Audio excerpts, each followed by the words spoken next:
দাওয়ায় বসে পান খাওয়ার সময় ছেলের অবাক করা প্রেমের প্রস্তাব দিল আমাকে। দেশের বাড়িতে গরমে আমি ঢাকার শাড়ি ছেড়ে হালকা কাপড় পরেছিলাম। একদিন সন্ধ্যায় দাওয়ায় বসে পান খাচ্ছিলাম, ছেলে আমার পাশে এসে বসল। হঠাৎ বলল, জানো মা, আমি মনে মনে তোমাকে আমার বউ হিসেবে কল্পনা করি। আমি ধমক দিয়ে উঠলাম, কিন্তু সে আমার হাত ধরে বলল, মা, আমি এতদিন চেপে রেখেছি, আমি তোমাকে ভালোবাসি, বিয়ে করতে চাই। আমরা সীমান্ত পেরিয়ে ভারত চলে যাব, কেউ জানবে না আমরা মাছেলে। আমি গ্রামের বাড়ির দাওয়ায় বসে পান খাচ্ছিলাম। গরমে আমি ঢাকার শাড়ি ছেড়ে গ্রামের মহিলাদের মতো হালকা কাপড় পরেছিলাম। স্বামী ৩ বছর আগে মারা গেছেন, ছেলে শহরে চাকরি করে। ছুটিতে গ্রামে এসেছে। মা, আমার ছেলে রনি আমার পাশে এসে বসল। কি রে? আমি একটা পান মুখে দিয়ে জিজ্ঞাসা করলাম। তোমাকে এই কাপড়ে খুব সুন্দর লাগছে, রনি আমার দিকে তাকিয়ে বলল। আমি হাসলাম। তোর জন্য কাল মাছ ধরা হবে, ইলিশ। তুই তো খুব পছন্দ করিস। রনি কিছুক্ষণ চুপ করে বসে রইল, তারপর হঠাৎ করে বলল, জানো মা, আমি মনে মনে তোমাকে আমার বউ হিসেবে কল্পনা করি। আমি চমকে উঠলাম। কি বললি? আমি বললাম, আমি মনে মনে তোমাকে আমার বউ হিসেবে কল্পনা করি। রনি আবার বলল, তুই কি পাগল হয়ে গেছিস? আমি ধমক দিয়ে উঠলাম। এসব কি বলছিস? মা, আমি এতদিন চেপে রেখেছি। রনি আমার হাত ধরল। কিন্তু আজ আর লুকাতে পারছি না। আমি তোমাকে ভালোবাসি, বিয়ে করতে চাই। আমি তার হাত ছাড়িয়ে দিলাম। এসব বাজে কথা বন্ধ কর। আমি তোর মা, তুই আমার ছেলে। আমি জানি মা। রনি আমার কাছে ঘেঁষে বসল। কিন্তু আমরা সীমান্ত পেরিয়ে ভারত চলে যেতে পারি, সেখানে কেউ জানবে না আমরা মাছেলে। কি এই গল্পটি সম্পূর্ণ শুনলে আপনাদের পানি অটোমেটিক বের হয়ে যাবে, সো যত দ্রুত সম্ভব হাতের কাছে টিস্যু নিয়ে বসে পড়ো। বিছানার চাদর যেন নষ্ট না হয় সেটা সম্পূর্ণ খেয়াল রাখার অনুরোধ জানিয়ে গল্পটি এখন শুরু করব। তার আগে সর্বশেষ অনুরোধ, দয়া করে এমন পানি বের করার গল্প নিয়মিত শুনতে আমাদের চ্যানেলটি সকলেই সাবস্ক্রাইব করুন। ধন্যবাদ। হ্যালো বন্ধুরা, আমার নাম সঞ্জনা দাস। আমার বয়স ৪২ বছর।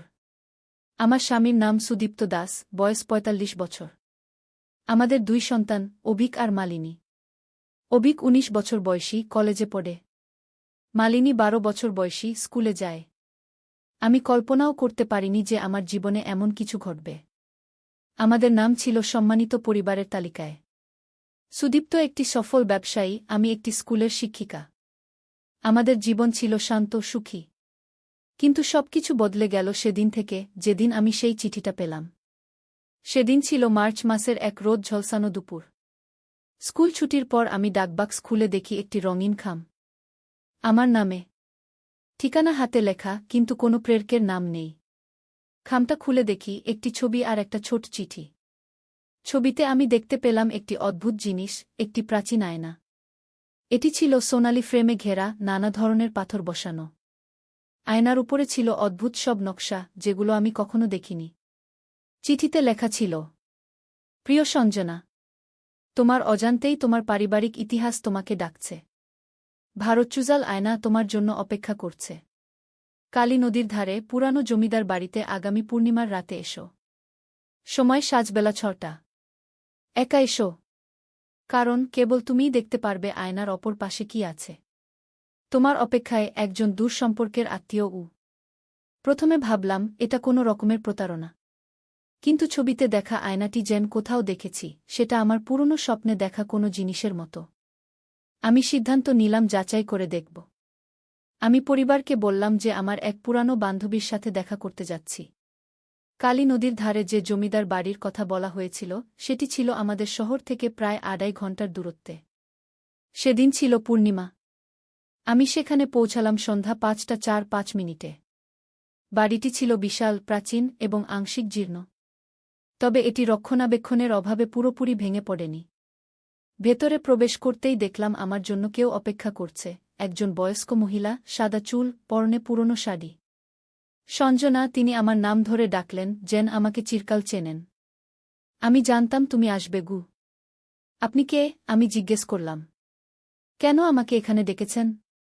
আমি নমিতা, তিনি বললেন। তোমার নানির বোন। তোমাকে ডেকেছি কারণ তোমার সাহায্য চাই। আমি মৃত্যুর দ্বারপ্রান্তে। আমার আগে কেউ ভারতচুজাল আয়নার রহস্য উন্মোচন করতে হবে। তিনি আমাকে নিয়ে গেলেন বাড়ির ভেতরের একটি কক্ষে। সেখানে টেবিলের উপর ছিল সেই আয়না যার ছবি আমি চিঠিতে দেখেছিলাম। এটি আমাদের পূর্বপুরুষদের সম্পদ, নমিতা আমাকে জানালেন। এটির মাধ্যমে আমরা সমান্তরাল বিশ্বে যাতায়াত করতে পারি। প্রতিটি পূর্ণিমায় এটি সক্রিয় হয় এবং আয়নার ওপারে যাওয়া যায়। এই পূর্ণিমাতেও এটি সক্রিয় হবে। আমি তোমাকে দেখাতে চাই আয়নার অপর পারে কি আছে গিউ। আমি বিস্মিত হয়ে তাকে শুনছিলাম। কিন্তু কেন আমি? আমার সাথে আয়নার কি সম্পর্ক? তুমি আমাদের বংশের শেষ প্রজন্ম যারা আয়নার মধ্য দিয়ে যেতে পারে, তিনি জানালেন। এটি রক্তের সূত্রে চলে আসে। আর আজ পূর্ণিমার রাতে তোমার যাত্রা শুরু হবে গু। আমার ভেতর একটি অদ্ভুত অনুভূতি জাগছিল। এটা অদ্ভুত, কিন্তু ভয়ের বদলে আমার ভেতর জাগছিল কৌতূহল আর উত্তেজনা। নমিতা আয়নার সামনে দাঁড়ালেন। এটির ফ্রেমে বসানো বিভিন্ন পাথর চকচক করতে শুরু করল। তারপর আয়নার প্রতিবিম্ব ধীরে ধীরে পরিবর্তিত হতে লাগল। আমরা দেখতে পেলাম না নিজেদের প্রতিচ্ছবি, বরং দেখলাম একটি বিশাল বাগান, নীল আকাশ এবং দূরে একটি প্রাসাদের মতো ভবন। আয়নার ভেতর দিয়ে যাও সঞ্জনা, নমিতা আমাকে উৎসাহিত করলেন। সবকিছু দেখে এসো এবং মনে রেখো পূর্ণিমা শেষ হওয়ার আগে ফিরে আসতে হবে, নইলে আয়না বন্ধ হয়ে যাবে এবং তুমি সেখানে আটকে যাবে গু। আমি সাহস সঞ্চয় করে ধীরে ধীরে আয়নার দিকে এগোলাম। আমার হাত আয়নার পৃষ্ঠের কাছে নিয়ে যেতেই এটি একটি তরল পদার্থে পরিণত হয়ে গেল এবং আমি এর ভেতর দিয়ে হেঁটে গেলাম। পরমুহূর্তেই আমি নিজেকে খুঁজে পেলাম সেই বাগানে যা আমরা আয়নায় দেখেছিলাম। এখানে হাওয়া ছিল শীতল এবং সুগন্ধি। আকাশ আমাদের পৃথিবীর তুলনা আরও নীল। আমার সামনে ছিল একটি পথ যা সেই দূরবর্তী প্রাসাদের দিকে যাচ্ছিল। আমি সেই পথে হাঁটতে শুরু করলাম। পথের দুপাশে ছিল অপূর্ব সুন্দর ফুল, এমন ফুল যা আমি কখনো দেখিনি। এর রং, গন্ধ সবকিছু আমাদের পৃথিবীর ফুলের থেকে আলাদা। আমি কিছু দূর হাঁটতেই দেখা হলো একজন মানুষের সাথে। তার পোশাক ছিল অদ্ভুত, সাদা, চকচকে, শরীরের চারপাশে জড়ানো। ফুল তুলছিল সে বাগান থেকে। নমস্কার, আমি তাকে সম্বোধন করলাম। সে আমার দিকে তাকিয়ে প্রথমে বিস্মিত হল, তারপর হাসল। তুমি অন্য পৃথিবী থেকে এসেছ, তাই না? আমি মাথা নাড়লাম। হ্যাঁ, আমি আয়নার মাধ্যমে এসেছি। এটা কোথায়? এটা ভারতচুয়া, সে জবাব দিল। এটা তোমাদের পৃথিবীর সমান্তরাল একটি বিশ্ব। আমরা এখানে শান্তিতে বাস করি। আমার নাম দেবাগু। আমি সঞ্জনা, আমি নিজের পরিচয় দিলাম। আমাকে পাঠিয়েছেন আমার নানির বোন, নমিতা গু। আহ, নমিতা, দেবা হাসল। তিনি আমাদের জগতে প্রায় আসতেন। এখন বয়স হয়েছে তাই আশা কমিয়ে দিয়েছেন। চলো, আমি তোমাকে প্রাসাদে নিয়ে যাই। সেখানে তোমার জন্যে কেউ অপেক্ষা করছে গি। আমরা একসাথে প্রাসাদের দিকে হাঁটতে লাগলাম। দেবা আমাকে ভারতচুয়া সম্পর্কে আরও অনেক কিছু জানাল। এটি একটি সম্পূর্ণ ভিন্ন জগৎ যেখানে অনেক উন্নত প্রযুক্তি আছে। এখানে মানুষ এবং প্রকৃতি সামঞ্জস্যপূর্ণভাবে বাস করে। এখানে বিজ্ঞান ও জাদু একাকার হয়ে গেছে। তোমাদের পৃথিবী থেকে পূর্ণিমা বা অমাবস্যার রাতে আয়নার মাধ্যমে কিছু নির্বাচিত মানুষ এখানে আসতে পারে, দেবা জানাল। নমিতা এসেছেন অনেকবার। কিন্তু এখন তিনি বৃদ্ধ হয়েছেন, তাই তিনি চান তার উত্তরাধিকারী এখানে আসুক গো। আমি অবাক হয়ে জিজ্ঞেস করলাম। হ্যাঁ, তুমি, দেবা মাথা নাড়ল। তোমার রক্তে আছে আমাদের সাথে যোগাযোগের ক্ষমতা গু। প্রাসাদে পৌঁছে দেখলাম এটি ভেতরে আরও সুন্দর। সবকিছু যেন আলো দিয়ে তৈরি। দেয়ালে ঝুলছে অনেক ছবি, যার মধ্যে দেখলাম আমার নানি, নানা এবং অন্যান্য বহু লোকের ছবি। সবচেয়ে অবাক করা ব্যাপার ছিল, একটি ছবিতে আমি দেখলাম আমার দাদি এবং দাদাকে, যাদের কথা আমি শুনেছি কিন্তু কখনো দেখিনি। তারা মারা গিয়েছিলেন আমার জন্মের আগে। প্রাসাদের কেন্দ্রীয় কক্ষে আমরা দেখা পেলাম একজন বয়স্ক পুরুষের, যার দাড়ি সাদা এবং চোখ ছিল গভীর নীল। সঞ্জনা, তিনি আমাকে সম্বোধন করলেন। আমি কতদিন ধরে তোমার অপেক্ষা করছি। আমি অনুপম, ভারতচুয়ার রক্ষক। আমাকে কেন এখানে ডাকা হয়েছে? আমি জিজ্ঞেস করলাম। কারণ তোমার সাহায্য চাই, অনুপম বললেন। আয়না বন্ধ হয়ে যাচ্ছে। প্রতিবার এটি আরও কমজোরি হচ্ছে। আমরা চাই এটি চালু থাকুক, যাতে আমাদের দুই জগতের মধ্যে যোগাযোগ বজায় থাকে। আমি কি করতে পারি? আমি জানতে চাইলাম। আমরা তোমাকে একটি বিশেষ শক্তি দিতে চাই, যা দিয়ে তুমি আয়নাকে শক্তিশালী করতে পারবে, অনুপম বললেন। কিন্তু এর জন্য তোমাকে একটি যাত্রা করতে হবে, এখানে ভারতচুয়াতে গু। আমি এতটাই মুগ্ধ ও উত্তেজিত ছিলাম যে আমি সঙ্গে সঙ্গে রাজি হয়ে গেলাম। অনুপম আমাকে একটি ছোট্ট বল দিলেন, সেটি ছিল একটি নীল আলো দিয়ে ঘেরা স্ফটিক। এটি তোমাকে পথ দেখাবে, তিনি বললেন। এটি নিয়ে তুমি আলোর পাহাড়ে যাও। সেখানে তুমি খুঁজে পাবে একটি ফুল, নীলকুমা। সেটি নিয়ে এসো এবং আমরা তা দিয়ে আয়নাকে শক্তিশালী করব গো। আমি সেই বল নিয়ে যাত্রা শুরু করলাম। বলটি ভাসতে ভাসতে আমাকে পথ দেখাতে লাগল। আমি ভারচুয়ার বিভিন্ন অংশ দিয়ে যাত্রা করলাম, বিশাল মাঠ, ঘন জঙ্গল এবং শেষে পৌঁছালাম আলোর পাহাড়ে। এটি একটি উঁচু পাহাড় যার চূড়া থেকে নীল আলো বিচ্ছুরিত হচ্ছিল। পাহাড়ে উঠতে উঠতে আমি অনেক অদ্ভুত প্রাণী দেখলাম, পাখির মতো কিন্তু পাখি নয়, বাঘের মতো কিন্তু বাঘ নয়। এরা সবাই আমাকে দেখে কৌতূহলী হয়ে উঠছিল, কিন্তু কেউ আমাকে আক্রমণ করল না। পাহাড়ের চূড়ায় পৌঁছে আমি দেখলাম একটি ছোট্ট হ্রদ, যার মাঝখানে ফুটে আছে একটি নীল রঙের পদ্ম, নীলকমল। আমি ধীরে ধীরে এগিয়ে গেলাম এবং সেটি তুলে নিলাম।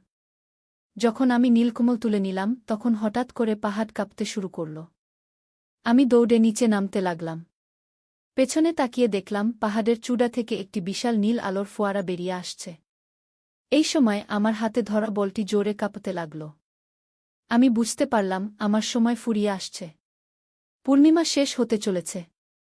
আমাকে দ্রুত ফিরতে হবে। আমি যত দ্রুত সম্ভব প্রাসাদে ফিরে গেলাম। অনুপম আমাকে দেখে খুশি হলেন। তুমি সফল হয়েছ, তিনি বললেন। এখন নীলকমল দিয়ে আমরা আয়নাকে শক্তিশালী করব। তিনি এবং প্রাসাদের অন্যান্য লোকেরা একত্রিত হয়ে একটি অনুষ্ঠান শুরু করলেন, যেখানে তারা নীলকমলকে একটি বিশেষ পাত্রে রাখলেন এবং এটির চারপাশে নীল আলো ঘুরতে লাগল। আমাদের এখন ফিরতে হবে, দেবা আমাকে তাড়া দিল। আয়না বন্ধ হতে চলেছে। আমরা দ্রুত আয়নার স্থানের দিকে ফিরে চললাম। প্রাসাদ থেকে বাগানের রাস্তা দিয়ে দৌড়াতে দৌড়াতে দেখলাম আকাশে চাঁদ ধীরে ধীরে অন্য মেঘের আড়ালে চলে যাচ্ছে। তাড়াতাড়ি, দেবা আমার হাত ধরে টানল। আমরা আয়নার সামনে পৌঁছালাম। আয়নার মধ্যে এখন মাঝে মাঝে চকচক করে উঠছে, যেন বিদ্যুৎ চমকাচ্ছে। ভয় পেজো না, দেবা বলল। একটু অস্থির হলেও আয়না এখনও কাজ করবে। তুমি এর মধ্য দিয়ে চলে যাও। কিন্তু তুমি, আমি জিজ্ঞেস করলাম। আমি এখানকার বাসিন্দা, দেবা হাসল। আমি এপারেই থাকব। তবে আমরা আবার দেখা করব, পরবর্তী পূর্ণিমায় গু। আমি মাথা নাড়লাম এবং আয়নার দিকে এগোলাম। এবার আয়নার মধ্য দিয়ে যাওয়া আরও কঠিন ছিল, যেন কোনো ঘন তরল পদার্থের মধ্য দিয়ে টেনে নেওয়া হচ্ছে আমাকে। অবশেষে আমি ফিরে এলাম জমিদার বাড়ির কক্ষে। আমার সামনে নমিতা তাকিয়েছিলেন। তুমি ফিরে এসেছ, তিনি স্বস্তির শ্বাস ফেললেন। আমি ভয় পেয়েছিলাম গু। আমি তাকে সবকিছু বললাম, ভারচুয়ার কথা, দেবার কথা, অনুপমের কথা এবং নীলকমলের কথা। হ্যাঁ, নমিতা মাথা নাড়লেন। তারা আয়নাকে শক্তিশালী করার জন্য তোমাকে নীলকমল আনতে বলেছিল। কিন্তু আসল কাহিনী আরও গভীর গু। তিনি আমাকে একটি পুরানো বই দেখালেন। এই বইতে আমাদের পরিবারের ইতিহাস লেখা আছে। প্রায় ২০ বছর আগে আমাদের পূর্বপুরুষ গোপাল দাস ভারচুয়া থেকে ফিরে এসেছিলেন একটি আয়না নিয়ে। তিনি সেখানে একজন ভারচুয়া নারীকে ভালোবেসেছিলেন, তার নাম ছিল লীলা। কিন্তু দুজন দুজগতের, তাই মিলন ছিল অসম্ভব। গোপাল ফিরে এলেন আমাদের পৃথিবীতে, কিন্তু লীলার সাথে যোগাযোগ রাখার জন্য তিনি এই আয়না নিয়ে এলেন গু। আমি মুগ্ধ হয়ে শুনছিলাম। প্রতি পূর্ণিমাতে গোপাল ভারচুজাতে যেতেন, লীলার সাথে দেখা করতেন, নমিতা চালিয়ে গেলেন। কিন্তু একদিন আয়না ক্ষীণ হয়ে এল। তারা উপলব্ধি করলেন প্রতিবার ব্যবহারে আয়নার শক্তি কমছে। গোপাল ও লীলা সিদ্ধান্ত নিলেন তারা নিজেদের রক্তের কিছু অংশ আয়নায় দান করবেন, যাতে এটি শক্তিশালী থাকে। এতে দুই জগতের মধ্যে যোগাযোগ রক্ষা হবে গু। এর মানে কি? আমি অনুমান করলাম। হ্যাঁ, নমিতা হাসলেন। তুমি গোপাল এবং লীলার বংশধর। তোমার মধ্যে দুই জগতের রক্ত বইছে। সেজন্যই তুমি আয়না ব্যবহার করতে পারো গু। আমি অবাক হয়ে ভাবছিলাম এই নতুন আবিষ্কার নিয়ে। আমার ভেতরে একটি সম্পূর্ণ ভিন্ন জগতের রক্ত বইছে। কিন্তু নমিতা, আমি জিজ্ঞেস করলাম, আপনি আমাকে কেন ডেকেছেন? আপনি নিজেও ভারচুজাতে যেতে পারতেন, তাই না? হ্যাঁ, পারতাম, নমিতা একটু বিষণ্ণ হয়ে বললেন। কিন্তু আমার সময় ফুরিয়ে আসছে, সঞ্জনা। আমি বয়স্ক হয়েছি। আয়না এখন থেকে তোমার। তোমার এবং তোমার সন্তানদের গু। আমার সন্তানদের? আমি চমকে উঠলাম। তারাও কি আয়না ব্যবহার করতে পারবে? হ্যাঁ, নমিতা মাথা নাড়লেন।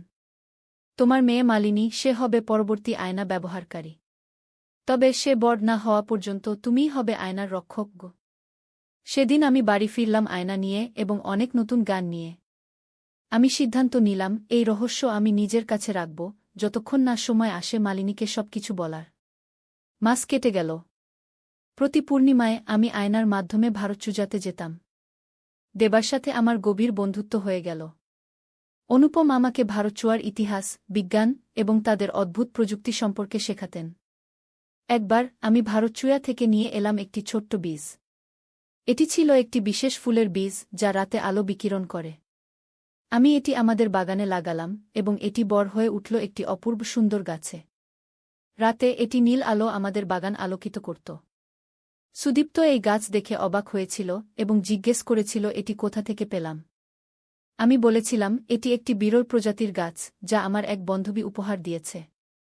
আস্তে আস্তে আমি আরও অনেক জিনিস নিয়ে আসতাম ভারতচুয়া থেকে, অদ্ভুত পাথর, অদ্ভুত খাবার এবং বইও। এসব জিনিস আমি লুকিয়ে রাখতাম আমার এক বিশেষ বাক্সে যা আমি সবসময় তালাবদ্ধ রাখতাম। একদিন অভিক আমার ঘরে ঢুকে সেই বাক্স দেখতে পেল। সে আমাকে জিজ্ঞেস করল, মা, এই বাক্সে কি আছে? আমি চমকে উঠলাম। কিছু ব্যক্তিগত জিনিস, বাবা, আমি উত্তর দিলাম। তুমি ওখানে হাত দিও না গে।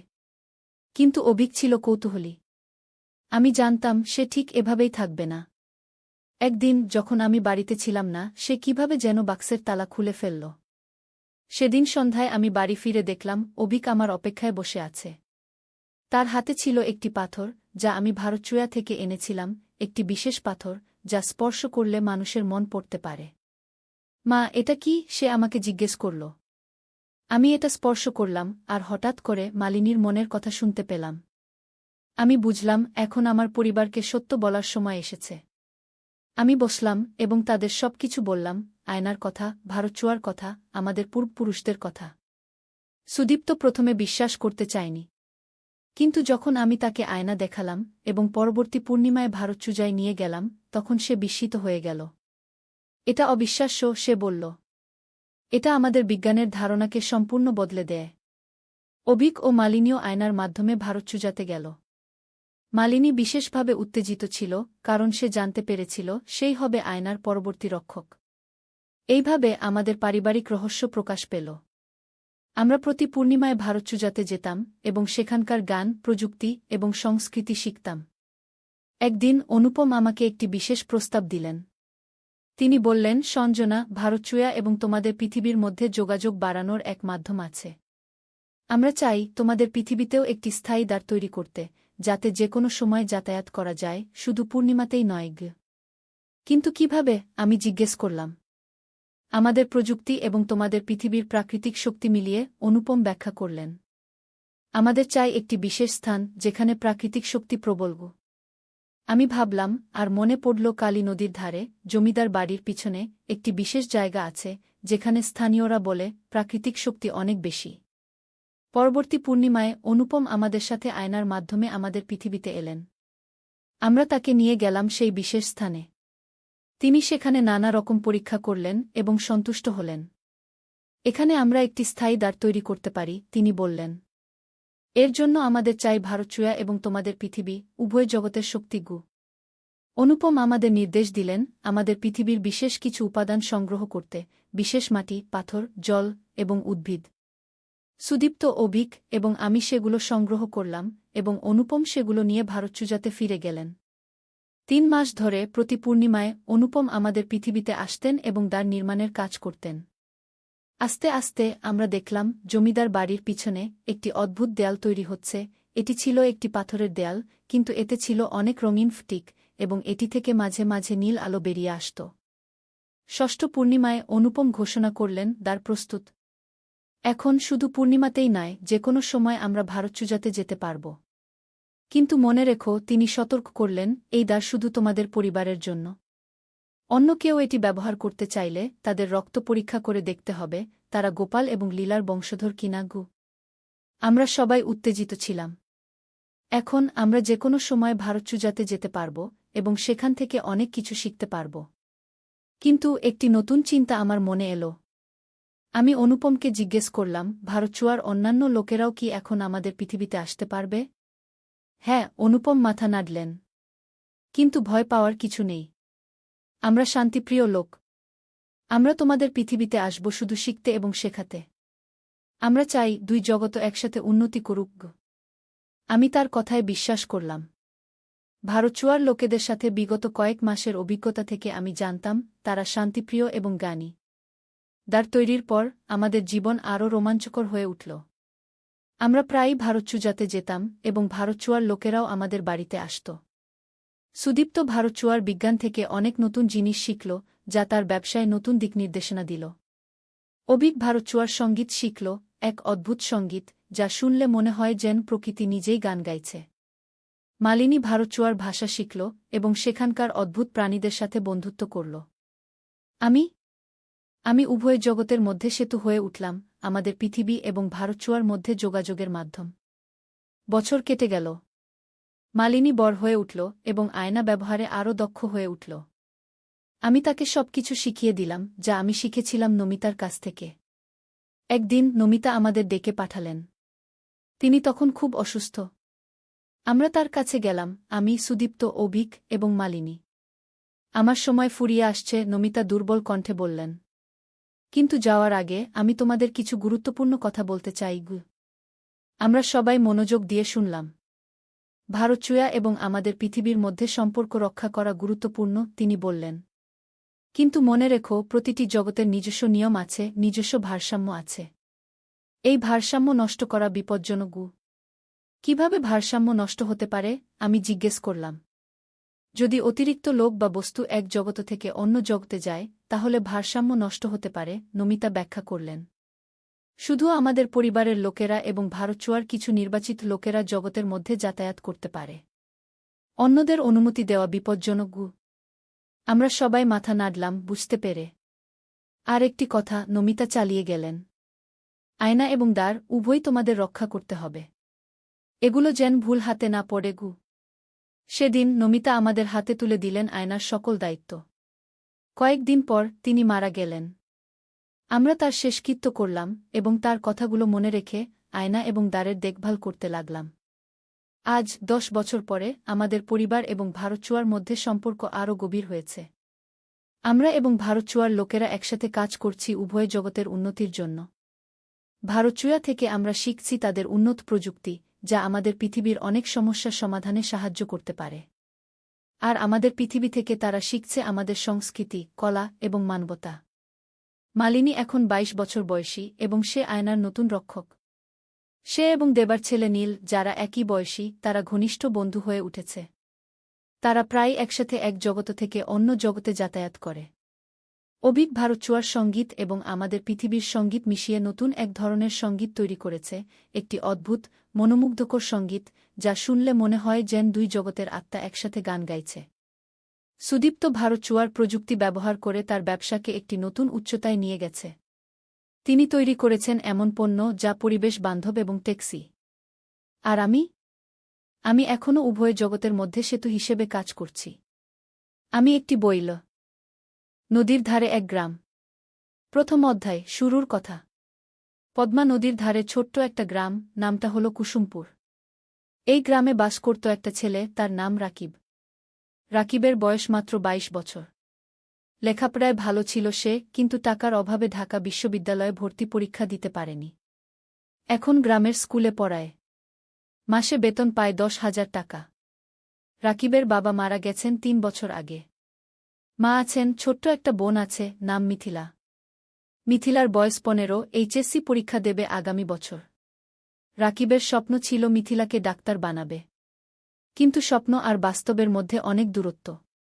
শীতের সকাল, কুয়াশায় ঢাকা গ্রাম। রাকিব স্কুলে যাওয়ার জন্য তৈরি হচ্ছে। মা খাবার দিয়েছে একটা টিফিন বক্সে, ভাত আর ডিম ভাজি। রাকিব সাইকেল নিয়ে বেরিয়ে পড়ল। স্কুল 5 কিলোমিটার দূরে। পথে যেতে যেতে রাকিব ভাবছিল তার জীবনের কথা। এই গ্রামে আর কতদিন থাকবে? ঢাকায় গিয়ে কিছু করা যায় কি না? কিন্তু মা আর মিথিলাকে রেখে কিভাবে যাবে? মনটা খারাপ হয়ে গেল। স্কুলে পৌঁছে দেখল হেড স্যার দাঁড়িয়ে আছেন। হেড স্যার মানিক স্যার, বয়স 50-এর কাছাকাছি। ভালো মানুষ। রাকিবকে অনেক স্নেহ করেন। রাকিব, একটু আমার রুমে এসো, মানিক স্যার বললেন। রাকিব রুমে ঢুকল। মানিক স্যার বললেন, তুমি তো জানো আমাদের স্কুলের অবস্থা ভালো না। সরকারি অনুদান কমে গেছে। আমরা হয়তো তোমার বেতন আর বাড়াতে পারব না। রাকিবের মনটা ভেঙে গেল। কিন্তু সে কিছু বলল না। শুধু মাথা নেড়ে বলল, বুঝতে পারছি স্যার। তবে একটা খবর আছে, মানিক স্যার বললেন। শুনেছি জেলা শহরে একটা এনজিও শিক্ষক খুঁজছে। বেতন ভালো, 15,000 টাকা। তুমি চাইলে আবেদন করতে পারো। রাকিব একটু ভাবল। জেলা শহর মানে প্রায় 30 কিলোমিটার দূরে। রোজ যাওয়া আসা করা মুশকিল। থাকতে হবে সেখানে। স্যার, আমি ভেবে দেখি। রাকিব বলল। ক্লাস শুরু হল। রাকিব বাচ্চাদের বাংলা পড়াচ্ছে। ছোট্ট ছোট্ট মুখ, সবাই মন দিয়ে শুনছে। রাকিব ভাবল, এই বাচ্চাদের ছেড়ে কিভাবে যাবে? স্কুল ছুটির পর রাকিব বাড়ি ফিরল। মা রান্না করছে। মিথিলা পড়াশোনা করছে। রাকিব মাকে বলল এনজিওর কথা। মা চুপ করে রইল কিছুক্ষণ। তারপর বলল, ভাই, তুমি যা ভালো মনে করো তাই করো। আমরা সামলে নেব। কিন্তু রাকিব দেখল মায়ের চোখে পানি। দ্বিতীয় অধ্যায়, নতুন সিদ্ধান্ত। সেই রাতে রাকিব ঘুমাতে পারল না। বারবার একই চিন্তা মাথায় আসছে। কি করবে? এখানে থাকবে নাকি নতুন জায়গায় যাবে? পরদিন শুক্রবার। ছুটির দিন। রাকিব সকালে উঠে নদীর ধারে গেল। পদ্মা নদী। শীতকালে পানি কমে যায়, বালুর চর জেগে ওঠে। রাকিব একটা চরের উপর বসল। দূরে মাছ ধরা নৌকা দেখা যাচ্ছে। রাকিব ছোটবেলার কথা ভাবল। বাবা জীবিত ছিলেন তখন। বাবাও মাছ ধরতেন। একদিন নৌকা উল্টে গিয়ে বাবা ডুবে মারা যান। সেদিন থেকে রাকিবের জীবন বদলে গেল। লেখাপড়া ছেড়ে দিতে হল। মাকে সাহায্য করতে হল। হঠাৎ কেউ পেছন থেকে ডাকল, রাকিব ভাই। রাকিব ফিরে তাকাল। দেখল তার বন্ধু সাজিদ দাঁড়িয়ে আছে। সাজিদ ঢাকায় থাকে, প্রাইভেট কোম্পানিতে চাকরি করে। গ্রামে এসেছে ঈদের ছুটিতে। সাজিদ, কবে এলি? রাকিব খুশি হল। গতকাল এলাম। তোর খোঁজেই এসেছিলাম। সাজিদ পাশে বসল। দুই বন্ধু অনেকক্ষণ গল্প করল। সাজিদ বলল তার চাকরির কথা, ঢাকার জীবনযাপনের কথা। রাকিব শুনল চুপচাপ। তারপর সাজিদ জিজ্ঞেস করল, তুই এই গ্রামে আর কতদিন পড়ে থাকবি? ঢাকায় চলে আয় না। আমি তোকে চাকরি খুঁজে দেবগু। রাকিব মাথা নাড়ল। মা আর মিথিলাকে রেখে কিভাবে যাব? ওদেরকে নিয়ে আয়। ঢাকায় ভাড়া বাসায় থাকবি, সাজিদ বলল। তোকে তো জানি। ঢাকায় এক রুম ভাড়া নিতে কত টাকা লাগে? আমার সামর্থ্য আছে। রাকিব তিক্ত হাসল। সাজিদ কিছু বলল না। সে জানে রাকিবের সমস্যা। দুপুরে রাকিব বাড়ি ফিরল। মা খাবার দিয়েছে। ভাত, ডাল আর একটা মাছ। রাকিব খেতে খেতে ভাবছিল, জীবনটা কেন এত কঠিন? খাওয়ার পর মিথিলা এল। ভাইয়া, আমার পরীক্ষার ফি দিতে হবে। 5,000 টাকা। রাকিবের মাথায় হাত। এই মাসে বেতন পাবে 10,000 টাকা। তার মধ্যে বাড়ি ভাড়া 3,000, মায়ের ওষুধ 2,000, খরচপাতি 3,000। পরীক্ষার ফি দেবে কোথা থেকে? চিন্তা করিস না, ব্যবস্থা হবে। কি রাকিব বলল। কিন্তু ব্যবস্থা হবে কিভাবে? রাকিব জানে না। সেই রাতে রাকিব মনস্থির করল। সে জেলা শহরে এনজিওর চাকরির জন্য আবেদন করবে। 15,000 টাকা হলে অনেক কিছু করা যাবে। তৃতীয় অধ্যায়, নতুন পথ। সোমবার সকালে রাকিব জেলা শহরে গেল। এনজিওর অফিস খুঁজে পেল। একটা 3তলা বিল্ডিং। ভেতরে ঢুকে নাম লিখল রিসেপশনে। কিছুক্ষণ পর ডাক পড়ল। একটা রুমে ঢুকল রাকিব। দেখল একজন ভদ্রমহিলা বসে আছেন। বয়স 40-এর কাছাকাছি। হাসি মুখ। বসুন। আপনার নাম? মহিলা জিজ্ঞেস করলেন। রাকিব। রাকিব হোসেন। আপনার সার্টিফিকেট? রাকিব ব্যাগ থেকে সার্টিফিকেট বের করে দিল। মহিলা দেখলেন। আপনি গ্রামে পড়ান? মহিলা জিজ্ঞেস করলেন। জি মাম। 3 বছর ধরে। ভালো। আমরা গ্রামের স্কুলে কাজ করি। আপনার অভিজ্ঞতা কাজে লাগবে। মহিলা আরও কিছু প্রশ্ন করলেন। রাকিব উত্তর দিল। তারপর মহিলা বললেন, ঠিক আছে, আমরা আপনাকে জানাব। এক সপ্তাহের মধ্যে ফোন করব। রাকিব বের হয়ে এল। মনটা একটু হালকা লাগল। হয়তো চাকরি হবে। কিন্তু সমস্যা হলো অন্য জায়গা। রাকিব গ্রামে ফিরে দেখল মা অসুস্থ হয়ে পড়েছে। জ্বর হয়েছে। ডাক্তার ডেকে আনতে হল। ডাক্তার ওষুধ লিখে দিল। ওষুধের দাম 1000 টাকা। রাকিবের পকেটে 5 টাকা ছিল। বাকি 5 টাকা ধার করতে হল পাশের বাড়ির কাকার কাছে। মা শুয়ে শুয়ে বলল, ভাই তুমি জেলা শহরে চাকরি নিও না। আমরা এখানে থাকি। না মা, তোমার চিকিৎসার জন্য টাকা লাগবে। মিথিলার পড়াশোনার জন্য টাকা লাগবে। আমাকে ভালো চাকরি করতে হবে কি রাকিব বলল। পরের সপ্তাহে রাকিবের ফোন এল। এনজিও থেকে চাকরি হয়েছে। পরের মাস থেকে জয়েন করতে হবে। রাকিব খুশি হল। কিন্তু সাথে সাথে চিন্তাও হল। জেলা শহরে থাকবে কোথায়? বাসা ভাড়া নিতে হবে। সেই টাকা কোথায়? রাকিব মানিক স্যারের কাছে গেল। সব বলল। মানিক স্যার শুনলেন। তারপর বললেন, তুমি চিন্তা করো না। আমার জেলা শহরে একটা ছোট্ট ফ্ল্যাট আছে। খালি পড়ে আছে। তুমি সেখানে থাকতে পারো।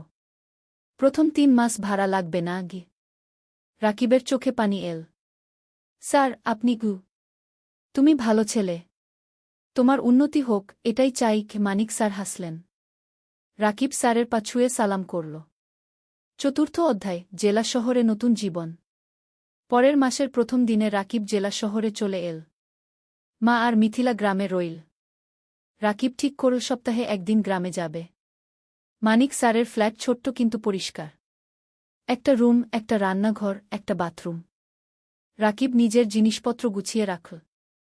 পরদিন এনজিও অফিসে গেল। কাজ শুরু হল। রাকিবকে দায়িত্ব দেওয়া হল 5টা গ্রামের স্কুল দেখাশোনা করার। সপ্তাহে 3 দিন স্কুলে যেতে হবে, বাকি দিন অফিসে। প্রথম দিন রাকিব একটা গ্রামে গেল। স্কুলটা খুবই খারাপ অবস্থায়। ছাদ দিয়ে পানি পড়ে। বেঞ্চ ভাঙা। শিক্ষক মাত্র 2 জন। ছাত্রছাত্রী প্রায় 150। রাকিব শিক্ষকদের সাথে কথা বলল। তারা বলল অনেক সমস্যার কথা। বেতন কম। সরকারি সাহায্য নেই। অনেক বাচ্চা স্কুল ছেড়ে দিয়েছে। রাকিব বুঝল এখানে অনেক কাজ করার আছে। সে মনস্থির করে ভালোভাবে কাজ করবে। সন্ধ্যায় রাকিব ফ্ল্যাটে ফিরল। একা একা রান্না করল। ভাত আর ডিম ভাজি। খেয়ে শুয়ে পড়ল। মায়ের কথা মনে পড়ল। মিথিলার কথা মনে পড়ল। রাকিব মাকে ফোন করল। মা, কেমন আছো? ভালো আছি। তুমি খেয়েছ? মা জিজ্ঞেস করল। হ্যাঁ মা। তুমি ওষুধ খেয়েছ তো? খেয়েছি। মিথিলা পড়াশোনা করছে। তুমি চিন্তা করো না আগে। ফোন রেখে রাকিব ঘুমিয়ে পড়ল। দিন যাচ্ছে। রাকিব কাজে মন দিচ্ছে। সে দেখছে স্কুলগুলোর অবস্থা ধীরে ধীরে ভালো হচ্ছে। এনজিও থেকে সাহায্য আসছে। নতুন বেঞ্চ এসেছে। ছাদ মেরামত হয়েছে। শিক্ষকদের ট্রেনিং দেওয়া হচ্ছে। রাকিব খুশি। তার মনে হচ্ছে সে কিছু ভালো কাজ করছে। 3 মাস পর রাকিব প্রথম বেতন পেল। 15,000 টাকা। রাকিব সাথে সাথে 10,000 টাকা মাকে পাঠিয়ে দিল। বাকি 5,000 টাকা দিয়ে নিজের খরচ চালাবে। মা ফোন করে কাঁদল। ভাই, তুমি এত টাকা পাঠালে তোমার কি হবে? মা, তুমি চিন্তা করো না। আমার হয়ে যাবে। তুমি ভালো থাকো গো। রাকিবের মনে হল জীবনে প্রথমবার সে কিছু করতে পারছে। 5ম অধ্যায়, নতুন বন্ধুত্ব। এনজিও অফিসে রাকিবের সহকর্মী অনেক। তার মধ্যে একজন মেয়ে আছে, নাম তানিয়া। তানিয়া ঢাকা থেকে এসেছে। লেখাপড়া করেছে ঢাকা বিশ্ববিদ্যালয়ে। খুব মেধাবী। কিন্তু গ্রামের মানুষের জন্য কাজ করতে চায়। তাই এনজিওতে জয়েন করেছে। তানিয়া আর রাকিব প্রায় একসাথে মাঠে কাজ করে। স্কুলে যায়। শিক্ষকদের সাথে কথা বলে। বাচ্চাদের পড়ায়। ধীরে ধীরে তানিয়া আর রাকিবের মধ্যে বন্ধুত্ব হল। তানিয়া রাকিবকে অনেক কিছু শেখায়। কিভাবে প্রজেক্ট প্ল্যান করতে হয়, কিভাবে রিপোর্ট লিখতে হয়, কিভাবে মানুষের সাথে কথা বলতে হয়। রাকিব তানিয়াকে শেখায় গ্রামের জীবন সম্পর্কে, গ্রামের মানুষের সমস্যা সম্পর্কে, কিভাবে তাদের সাহায্য করা যায়। একদিন তানিয়া রাকিবকে জিজ্ঞেস করল, তুমি কি বিয়ে করেছ? রাকিব হেসে বলল, না। বিয়ের কথা ভাবার সময় নেই। এখন পরিবারের দায়িত্ব আছে গু। তোমার পরিবার কেমন? তানিয়া জিজ্ঞেস করল। রাকিব তার মা আর মিথিলার কথা বলল। বাবার মৃত্যুর কথা বলল। কিভাবে সে সংসার চালাচ্ছে সেই কথা বলল। তানিয়া শুনো চুপচাপ। তারপর বলল, তুমি খুব সাহসী। রাকিব কিছু বলল না। শুধু হাসল। সময় যাচ্ছে। রাকিবের কাজ ভালো হচ্ছে। এনজিও থেকে তাকে প্রশংসা করা হচ্ছে। বেতনও বাড়ল। এখন 17,000 টাকা পায়। রাকিব সপ্তাহে একদিন গ্রামে যায়। মাকে দেখে আসে। মিথিলার পড়াশোনা দেখে দেয়। মিথিলা এখন কলেজে পড়ছে। সে ডাক্তার হতে চায়। একদিন মা রাকিবকে বলল, ভাই, তোর বিয়ের কথা ভাবা উচিত কে? রাকিব হাসল। মা, এখনো সময় আছে। আগে মিথিলাকে প্রতিষ্ঠিত করি কি। কিন্তু তোর বয়স হয়ে যাচ্ছে। আমি চিন্তায় থাকি কি, মা বলল। তুমি চিন্তা করো না মা। সব ঠিক হবে। ষষ্ঠ অধ্যায়, প্রেম আর স্বপ্ন। 1 বছর পার হয়ে গেল। রাকিব এখন এনজিওতে প্রজেক্ট কোঅর্ডিনেটর। বেতন 20,000 টাকা। সে এখন একটা ভাড়া বাসায় থাকে। মাসে ভাড়া 5,000 টাকা। তবু মাকে প্রতি মাসে 12,000 টাকা পাঠায়। মিথিলা খুব ভালো ফলাফল করেছে। সে মেডিকেল কলেজে ভর্তি হতে চায়। কিন্তু ভর্তি পরীক্ষার জন্য কোচিং করতে হবে। কোচিং ফি অনেক। রাকিব চিন্তায় পড়ল। কোথা থেকে টাকা আসবে? তানিয়া বুঝতে পারল রাকিবের সমস্যা। একদিন সে বলল, রাকিব, তুমি কিছু চিন্তিত মনে হচ্ছে কি? রাকিব মিথিলার কথা বলল। তানিয়া বলল, আমি আমার এক বন্ধুকে জানি। সে ঢাকায় মেডিকেল কোচিং সেন্টার চালা। আমি তাকে বলবো। হয়তো কম ফিতে তোমার বোনকে ভর্তি করে নেবে গি। রাকিব অবাক হল। তুমি এত সাহায্য করছো কেন? তানিয়া চুপ করে রইল কিছুক্ষণ। তারপর বলল, কারণ তুমি ভালো মানুষ গো। রাকিব কিছু বলল না। কিন্তু মনের ভেতর একটা অনুভূতি হল। পরের সপ্তাহে তানিয়া তার বন্ধুর সাথে রাকিবের কথা হল। বন্ধু রাজি হল মিথিলাকে অর্ধেক ফিতে ভর্তি করতে। রাকিব খুশিতে আত্মহারা। সে তানিয়াকে ধন্যবাদ দিল বারবার। তানিয়া হেসে বলল, ধন্যবাদ না, একটা ট্রিট দাও। রাকিব তানিয়াকে নিয়ে গেল একটা রেস্টুরেন্টে। দুজন একসাথে খাবার খেল। অনেক গল্প করল। হাসল। খাওয়ার পর বাইরে বের হয়ে তানিয়া বলল, রাকিব, আমি তোমাকে একটা কথা বলতে চাই। বলো। তানিয়া একটু থেমে বলল, আমি তোমাকে ভালোবাসি। রাকিব স্তব্ধ হয়ে গেল। কি বলবে বুঝতে পারল না। তানিয়া বলল, আমি জানি এটা হঠাৎ শোনাচ্ছে। কিন্তু 1 বছর ধরে তোমার সাথে কাজ করছি। তোমার চরিত্র, তোমার পরিবারের প্রতি দায়িত্ববোধ, তোমার সততা, সব কিছু দেখেছি। তুমি আমার মনে জায়গা করে নিয়েছ। রাকিব কিছুক্ষণ চুপ করে রইল। তারপর বলল, তানিয়া, আমি জানি না কি বলবো। তুমি ঢাকার মেয়ে, উচ্চশিক্ষিত। আমি একজন সাধারণ গ্রামের ছেলে। আমার পরিবার গরিব। আমার অনেক দায়িত্ব আছে গিউ। তানিয়া রাকিবের হাত ধরল। এগুলো আমার কাছে কোনো সমস্যা নয়। আমি তোমাকে চাই, তোমার টাকা বা স্ট্যাটাস নয় গু। রাকিবের চোখে পানি এল। তানিয়া, আমি তোমাকে কিছু দিতে পারব না গি। তুমি আমাকে ভালোবাসা দিতে পারবে। সততা দিতে পারবে। এটাই যথেষ্ট। রাকিব তানিয়ার দিকে তাকাল। তারপর বলল, আমিও তোমাকে ভালোবাসি। কিন্তু ভয় পাচ্ছি। কিসের ভয়? তানিয়া জিজ্ঞেস করল। ভয় পাচ্ছি তোমার পরিবার রাজি হবে না। ভয় পাচ্ছি আমি তোমাকে সুখী করতে পারব না গি। তানিয়া হাসল। আমার পরিবার আমাকে বিশ্বাস করে। আমি যদি খুশি থাকি, তারা খুশি থাকবে। আর তুমি আমাকে সুখী করতে পারবে কিনা সেটা সময় বলবে। আমরা একসাথে চেষ্টা করব। সেই রাতে রাকিব ঘুমাতে পারল না। সারারাত তানিয়ার কথা ভাবল।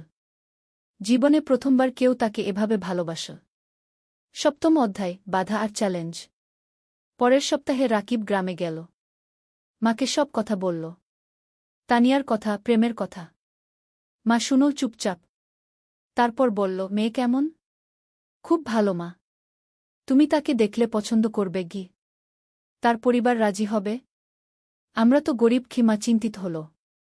তানিয়া বলেছে তার পরিবার তাকে বিশ্বাস করে। সমস্যা হবে না গে। মিথিলা খুশি হল। ভাইজা, তুমি বিয়ে করছ? আমি ভাবির সাথে দেখা করব।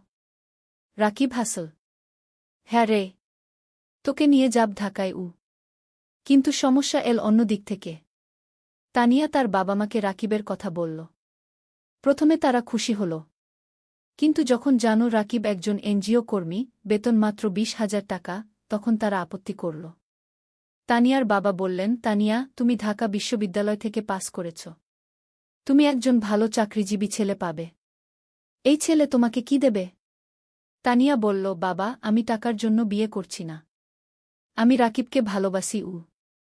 ভালোবাসা দিয়ে সংসার চলে না কি? তানিয়ার মা বললেন। বাবা, মা, রাকিব খুব সৎ এবং পরিশ্রমী। সে তার পরিবারের জন্য অনেক কষ্ট করছে। এরকম মানুষ এখন কমই আছে কি? তানিয়া বোঝানোর চেষ্টা করল। আমরা সময় চাই। আমরা ছেলেটাকে দেখতে চাই কি? তানিয়ার বাবা বললেন। তানিয়া রাকিবকে ফোন করে সব বলল।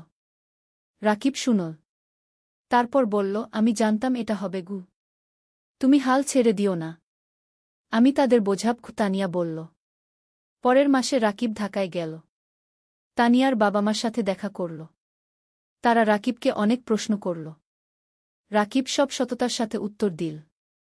তানিয়ার বাবা বললেন, তুমি তোমার ভবিষ্যৎ নিয়ে কি ভাবছ? তুমি সারা জীবন এনজিওতে থাকবে? রাকিব বলল, আঙ্কেল, আমি স্বপ্ন দেখি একদিন নিজের একটা স্কুল করব।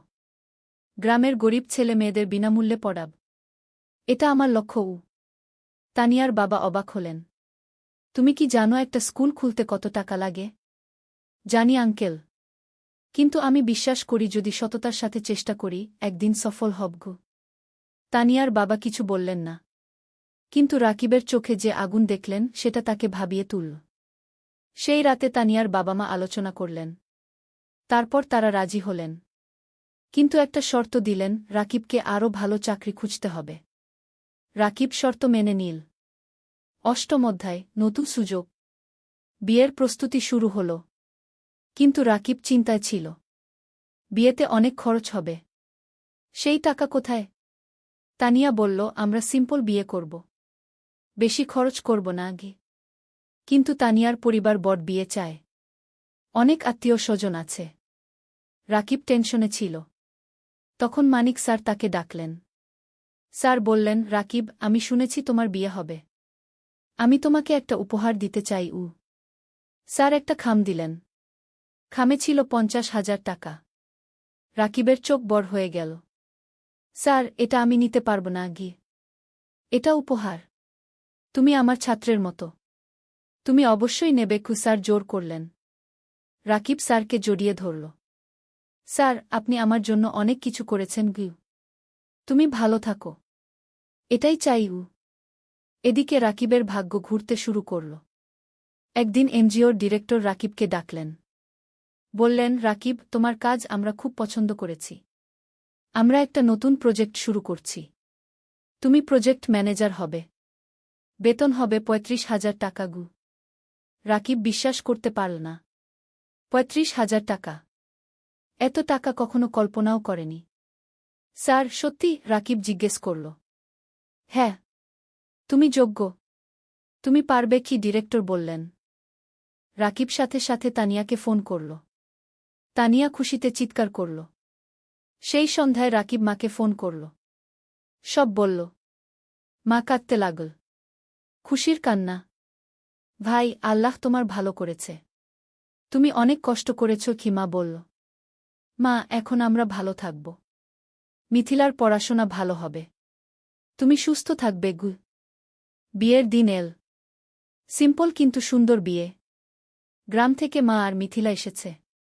রাকিবের বন্ধুরা এসেছে। এনজিও অফিসের সবাই এসেছে। তানিয়া দেখতে খুব সুন্দর লাগছিল লাল শাড়িতে। রাকিব পাঞ্জাবি পরেছে। বিয়ে হল। সবাই দোয়া করল, আশীর্বাদ করল। রাকিব আর তানিয়া নতুন জীবন শুরু করল। নবম অধ্যায়, স্বপ্ন পূরণের পথে। বিয়ের পর রাকিব আর তানিয়া জেলা শহরে একটা বড় ফ্ল্যাট ভাড়া নিল। 2 বেডরুমের। তারা ঠিক করল মা আর মিথিলাকে নিয়ে আসবে। মা প্রথমে রাজি হল না। বলল, তোমরা নতুন বিয়ে করেছ। আমরা গেলে তোমাদের সমস্যা হবে গি। তানিয়া নিজে গ্রামে গেল। মাকে বলল, মা, আপনি আমার মা। আপনি না থাকলে আমার সংসার অসম্পূর্ণ। মা তানিয়াকে জড়িয়ে ধরল।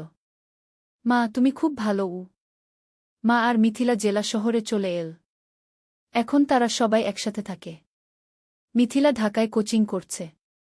সে খুব মন দিয়ে পড়ছে। তার লক্ষ্য মেডিকেল কলেজে চান্স পাওয়া। রাকিব নতুন প্রজেক্টে কাজ শুরু করেছে। প্রজেক্টটা খুব বড়। 15টা গ্রামে কাজ করতে হবে। স্কুল, স্বাস্থ্যকেন্দ্র, নারী উন্নয়ন, সব ধরনের কাজ। রাকিব খুব ব্যস্ত হয়ে গেল। সকাল থেকে রাত পর্যন্ত কাজ। কিন্তু সে খুশি। কারণ সে মানুষের উপকার করছে। তানিয়াও কাজ করছে।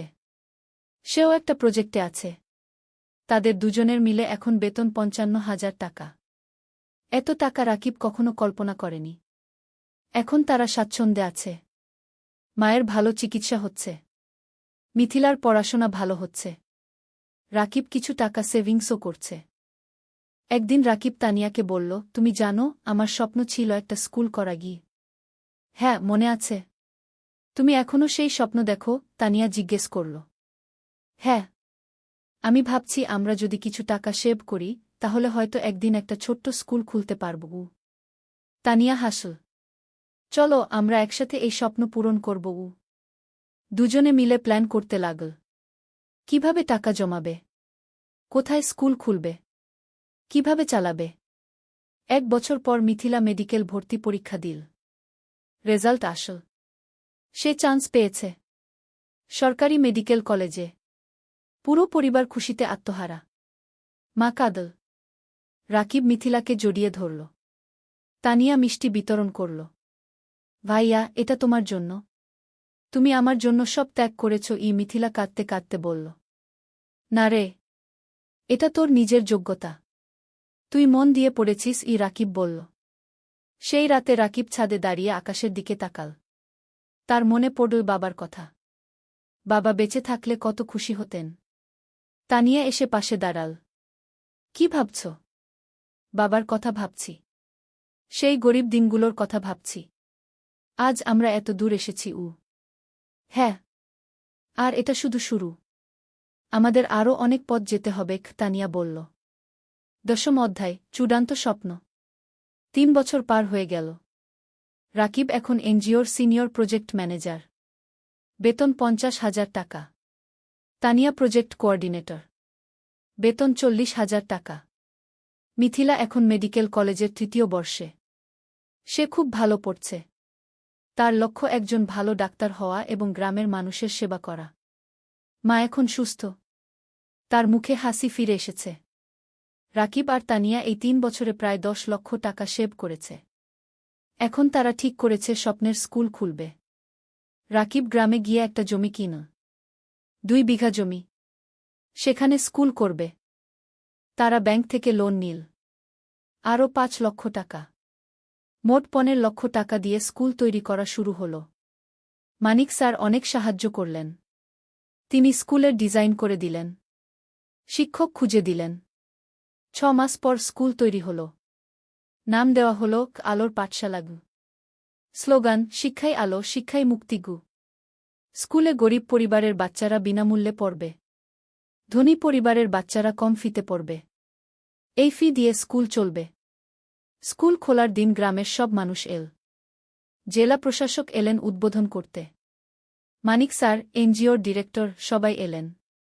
রাকিব মাইকে দাঁড়িয়ে বলল, আমি একসময় খুব গরিব ছিলাম। লেখাপড়া করতে পারিনি ঠিকমতো। কিন্তু আমি হাল ছাড়িনি। আজ আমি এই স্কুল করলাম যাতে গ্রামের কোনো বাচ্চাকে টাকার অভাবে লেখাপড়া ছাড়তে না হয়। সবাই হাততালি দিল। তানিয়া বলল, এই স্কুল শুধু আমার স্বামীর স্বপ্ন নয়, আমার স্বপ্ন। আমরা চাই এই গ্রামের প্রতিটা বাচ্চা শিক্ষিত হোক। আবার হাততালি। স্কুল চালু হল। প্রথম দিন 50 জন বাচ্চা ভর্তি হল। দ্বিতীয় মাসে 100। তৃতীয় মাসে 200। রাকিব আর তানিয়া সপ্তাহে 3 দিন স্কুলে যায়। বাচ্চাদের পড়ায়। শিক্ষকদের ট্রেনিং দেয়া। স্কুল দেখাশোনা করে। মিথিলা ছুটির দিনে স্কুলে এসে বাচ্চাদের স্বাস্থ্য চেক আপ করে। বিনামূল্যে। মা রান্না করে বাচ্চাদের খাওয়ায়। অনেক বাচ্চা গরিব পরিবার থেকে আসে। তারা দুপুরে খায় না। মা তাদের খাওয়ায়। 2 বছর পর স্কুলে 5 বাচ্চা পড়ছে। 10 জন শিক্ষক আছে। স্কুল ভালোভাবে চলছে। জেলার মধ্যে কি আলোর পাঠশালা কি একটা আদর্শ স্কুল হিসেবে পরিচিতি পেয়েছে।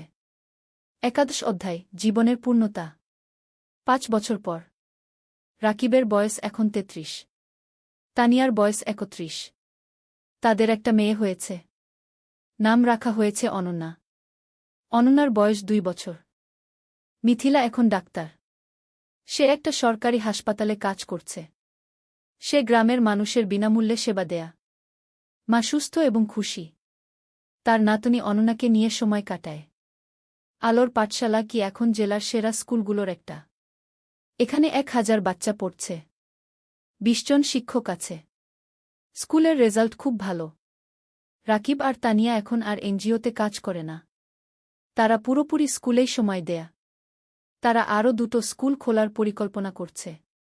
একদিন রাকিব স্কুলের ছাদে দাঁড়িয়ে আছে। তানিয়া এসে পাশে দাঁড়াল। হাতে চায়ের কাপ। কি ভাবছ? তানিয়া জিজ্ঞেস করল। ভাবছি আমাদের যাত্রার কথা। 8 বছর আগে আমি একজন গরিব স্কুল শিক্ষক ছিলাম। আজ আমার নিজের স্কুল আছে। 1000 বাচ্চা পড়ছে গু। হ্যাঁ, আমরা অনেক দূর এসেছি। কিন্তু আরও অনেক পথ বাকি, কুতানিয়া বলল। জানো, কখনো কখনো মনে হয় স্বপ্ন দেখা ভালো। স্বপ্ন মানুষকে বাঁচিয়ে রাখে। আমি স্বপ্ন দেখেছিলাম বলে আজ এখানে এসেছি। তানিয়া রাকিবের হাত ধরল।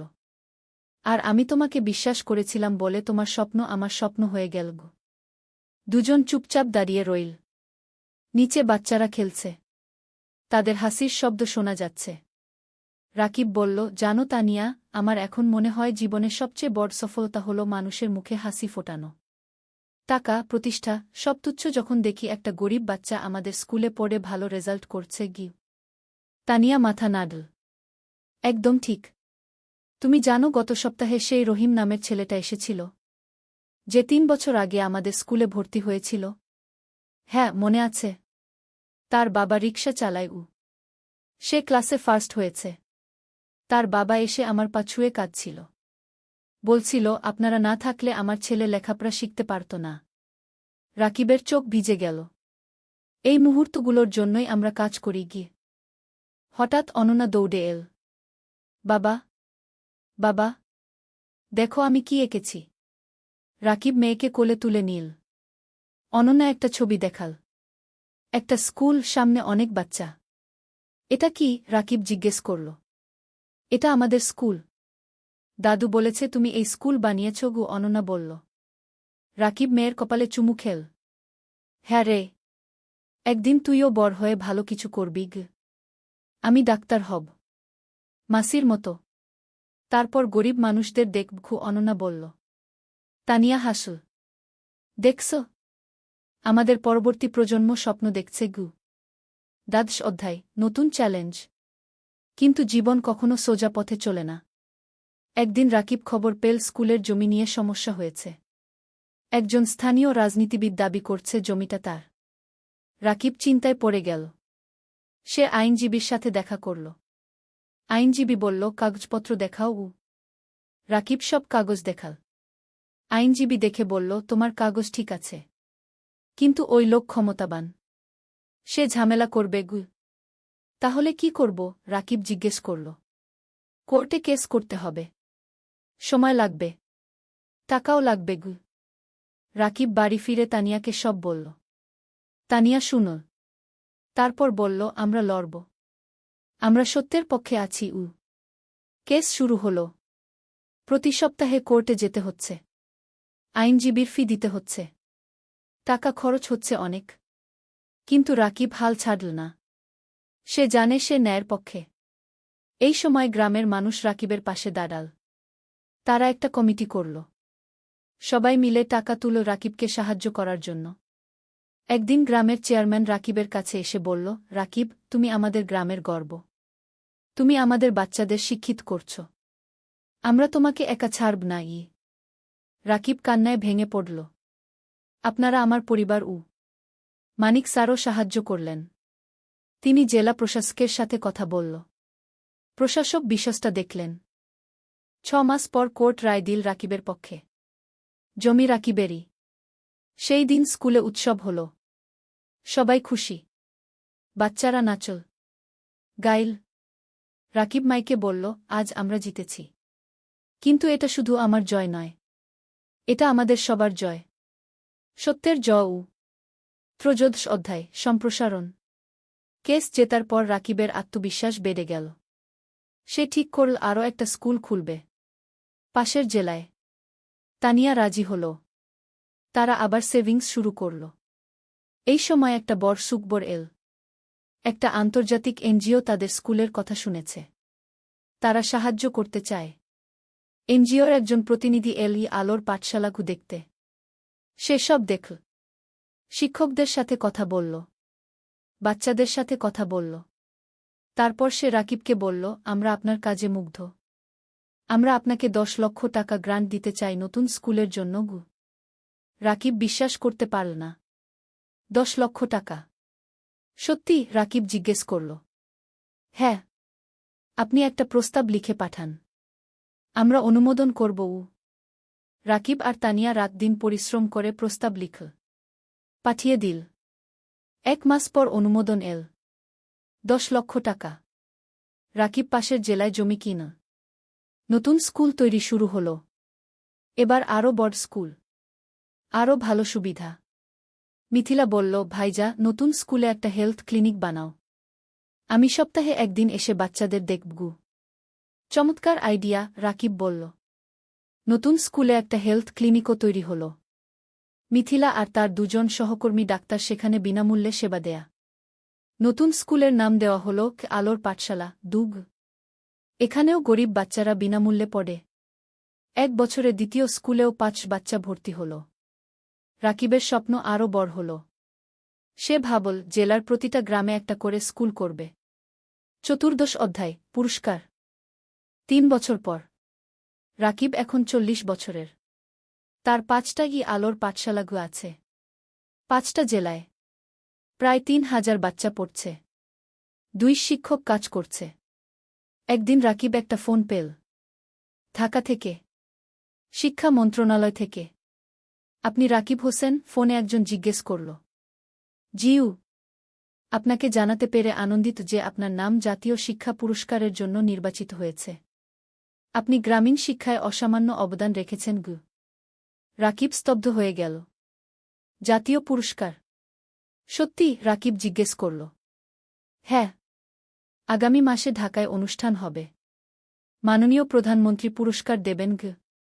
রাকিব ফোন রেখে তানিয়াকে জড়িয়ে ধরল।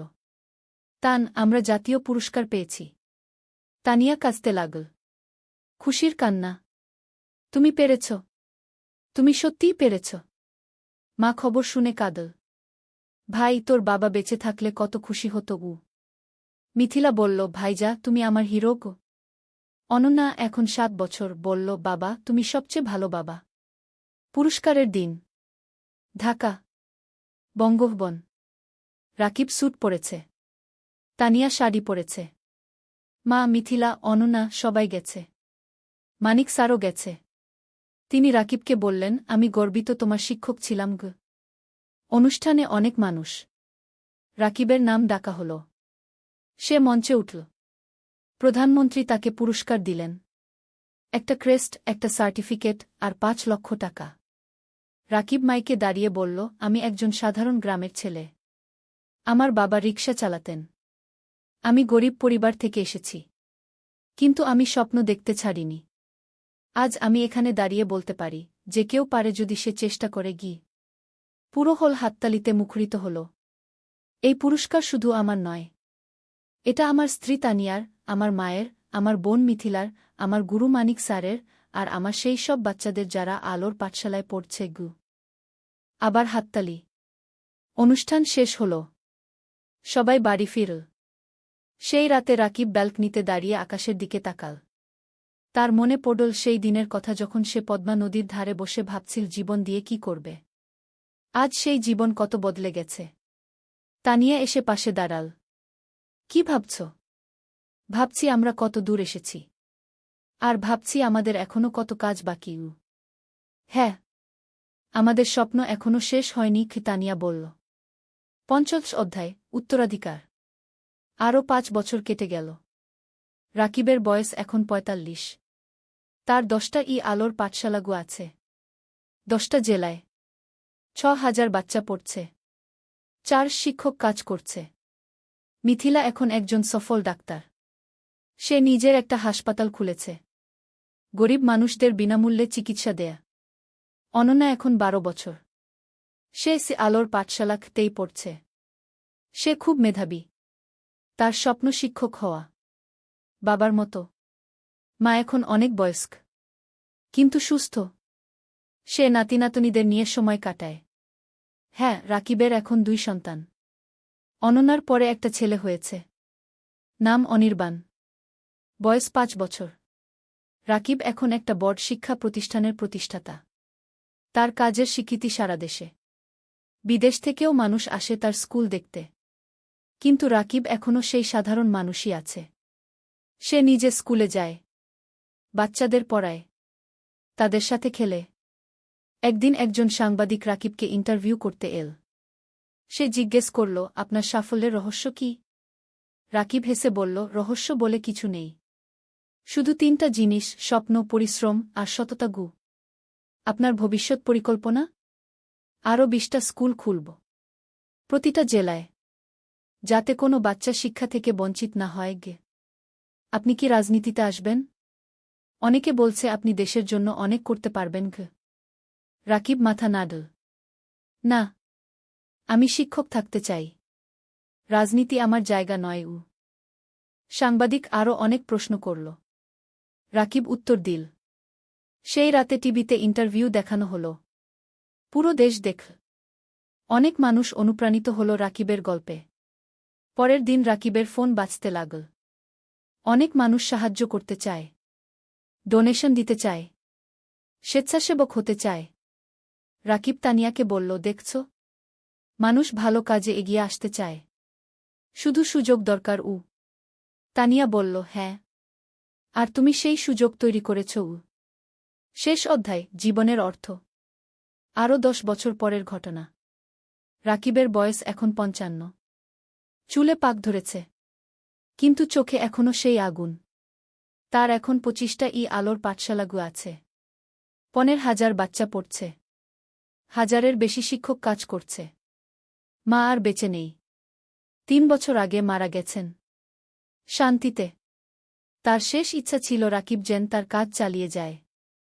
রাকিব সেই ওয়াদা রেখেছে। মিথিলা এখন একজন প্রতিষ্ঠিত ডাক্তার। তার হাসপাতাল জেলার সেরা হাসপাতাল। সে বিয়ে করেছে একজন ইঞ্জিনিয়রকে। তাদের ২ সন্তান। অনন্যা এখন ২২ বছর। সে শিক্ষক হয়েছে। আলোর পাঠশালাতেই পড়ায়। সে বাবার উত্তরসূরি। অনির্বাণ এখন ১৫ বছর। সে মেডিকেলে পড়তে চায়। মাসির মতো ডাক্তার হতে চায়। রাকিব এখন অনেক কম সময় অফিসে থাকে। বেশিরভাগ সময় বাচ্চাদের সাথে থাকে। গল্প বলে। গান শেখায়। জীবনের পাঠ দেয়। একদিন একটা বাচ্চা রাকিবকে জিজ্ঞেস করল, স্যার, আপনি এত কিছু করলেন কেন? আপনি তো ব্যবসা করে ধনী হতে পারতেন। রাকিব হাসল। বাবা, টাকা দিয়ে সব কিছু কেনা যায় না। আমি যখন দেখি তুমি ভালো রেজাল্ট করেছ, তখন যে আনন্দ পাই সেটা কোনো টাকায় কেনা যায় না। তাহলে জীবনের অর্থ কি স্যার? বাচ্চাটা জিজ্ঞেস করল। রাকিব একটু ভাবল। তারপর বলল, জীবনের অর্থ হল অন্যের জীবনে আলো জ্বালানো। যদি তুমি একজন মানুষকেও সাহায্য করতে পারো, তাহলে তোমার জীবন সার্থক। বাচ্চাটা মাথা নাড়ল। আমিও আপনার মতো হতে চাই স্যার। রাকিব বাচ্চাটার মাথায় হাত বুলিয়ে দিল। তুমি আমার চেয়ে আরও ভালো হবে। সেই সন্ধ্যায় রাকিব আর তানিয়া তাদের বাড়ির ছাদে বসে আছে। সূর্য অস্ত যাচ্ছে। আকাশ লালকুমলা রঙে রাঙানো। তানিয়া বলল, তুমি জানো, যখন প্রথম তোমাকে দেখেছিলাম তখন জানতাম না তুমি এত দূর যাবে। রাকিব হাসল। আমিও জানতাম না। কিন্তু তোমাকে পেয়েছিলাম বলে সম্ভব হয়েছে। না, তুমি পেরেছ তোমার ইচ্ছাশক্তি আর কঠোর পরিশ্রমের কারণে। আমি শুধু সাথে ছিলাম। তুমি শুধু সাথে ছিলে না। তুমি আমার শক্তি ছিলে। আমার অনুপ্রেরণা ছিলে। দুজন চুপচাপ বসে রইল। নিচে কি আলোর পাঠশালাগু দেখা যাচ্ছে। বাচ্চারা খেলছে। রাকিব বলল, জানো তানিয়া, আমি এখন শান্তিতে আছি। আমার মনে হয় আমি আমার জীবন দিয়ে কিছু অর্থবহ করতে পেরেছি গু। তুমি পেরেছ। তুমি হাজারো জীবন বদলে দিয়েছ গি, তানিয়া বলল। হঠাৎ অনন্যা এল। বাবা, মা, খাবার তৈরি। রাকিব উঠে দাঁড়াল। চলো। তিনজন একসাথে নিচে নামল। পরিবার একসাথে বসে খাবার খেল। হাসল। গল্প করল। রাতে শোয়ার আগে রাকিব জানালার পাশে দাঁড়িয়ে বাইরে তাকাল। দূরে তারা জ্বলছে। রাকিব মনে মনে ভাবল, জীবন একটা যাত্রা। কখনো কঠিন, কখনো সহজ। কিন্তু যদি তুমি স্বপ্ন দেখো, যদি তুমি পরিশ্রম করো, যদি তুমি সৎ থাকো, তাহলে তুমি অবশ্যই সফল হবে। আর সবচেয়ে বড় সফলতা হল যখন তুমি অন্যের জীবনে আলো জ্বালাতে পারো। রাকিব হাসল। তারপর বিছানায় শুয়ে পড়ল। গভীর ঘুমে তলিয়ে গেল। শান্তির ঘুম। পরিতৃপ্তির ঘুম। কারণ সে জানে তার জীবন সার্থক হয়েছে। তার স্বপ্ন পূরণ হয়েছে। আর এটাই জীবনের সবচেয়ে বড় পাওয়া।